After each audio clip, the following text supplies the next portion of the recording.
રોજ અમને નથી આવતું. અમને પાણી એક ખાતરે બે ખાતરે અને મન પડે ત્યારે આવે, એવું નહીં 4 દિવસે આવે ટાંકા વાળો ભાઈ, અને આવે તો દાદાગીરી કરે, બૈરાઓ હારે જેમ તેમ વર્તન કરતા હોય છે. અને પાણી જાણી પોતાનું ઘરનું લઈને આવતા હોય એવી રીતે 10 લીટરનો ટાંકો લઈને આવે અને જેમ તેમ વર્તન કરતો હોય, પાણી પૂરું આપતા નથી હોતા.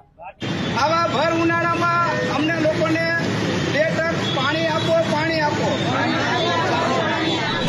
અને વોર્ડ નંબર 11 માં જે પંચરત્ન પાર્ક આવેલું છે કણકોટ એન્જિનિયર કોલેજ આગળ, હવે એ પંચરત્ન પાર્ક 1991-92 ની અંદર જગદીશન જયારે કલેક્ટર હતા અને કલેક્ટરે ત્યારે જે ડિલિવરી વાળી બહેનો હતા એમને એ જગ્યા 25 મીટરના પ્લોટ ફાળવેલા હતા.